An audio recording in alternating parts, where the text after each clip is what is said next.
7 বছর পর কেরলকে হারিয়ে সন্তোষ ট্রফি জিতল বাংলা। সেই গর্বের শরিক হুগলিও।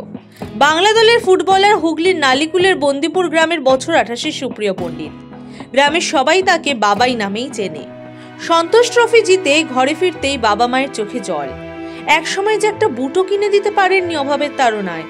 কাজকর্ম না করে খেলতে যাওয়ায় বরং বকাবকিই করতেন বরাবর। কারণ ভাগ চাষি কাশীনাথের পক্ষে অন্যের জমিতে চাষ করে ছেলেকে ফুটবলার তৈরির স্বপ্ন দেখা সম্ভব হয়নি।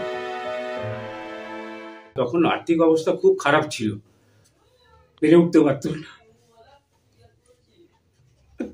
একটা বুট কেনার পয়সা ছিল না, কি বলবো।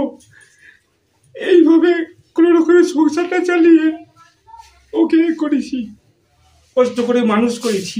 কি করব, তখন বই কেনার পয়সা থাকতো না। ছেলে বড় হয়েছে, এবার অত ঘড়ি উঁচু পোস্টে উঠেছে, আমার খুব ভালো লাগছে। হ্যাঁ, সেদিনকার সেই বকাটা, সেই বকাটা এখন আমি বুঝতে পারছি যে কেন ভুগতাম। সেই জন্য সে আরো উঁচুতে উঠেছে। আমার খুব আনন্দ হচ্ছে, বাবারও আনন্দ হচ্ছে। ঠাকুমা দাদু থাকলে আরো আনন্দ পেত। ছোটবেলায় দাদু কত বকেছে, কান ধরে পর্যন্ত সাইকেল রেখে প্র্যাকটিস চলে যেত বলে রোদে। ঠাকুমা দাদু কান ধরে কত বকেছে। এখন ওরা দুজনে থাকলে খুবই আনন্দ পেত। যদিও ছোট থেকে সুপ্রিয় ছিল জেদি, বাবা মায়ের বকাবকি সত্ত্বেও চালিয়ে গিয়েছেন খেলা। ছোটবেলায় ইস্টবেঙ্গল ও মোহনবাগানে খেলা দেখতে ভালোবাসতেন।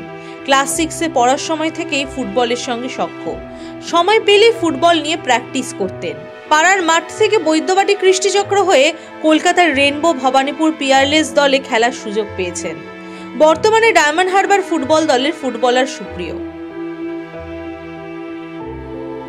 আমরা কাজ করতাম না, যে কবে কি হবে, বাবা একটু বকাবকি করতো। এটা শুনে খুবই ভালো লাগছে যে আর বকাবকি করবে না বাবা।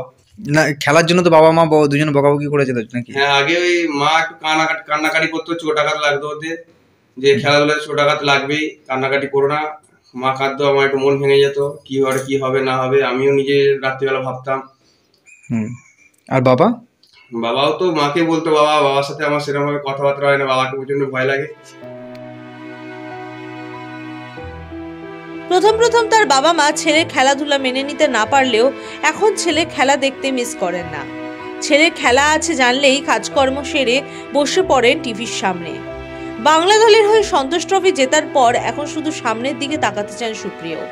জাতীয় দলের হয়ে খেলার লক্ষ্যে কঠোর পরিশ্রম শুরু হয়ে গেছে। Bureau report, the wall.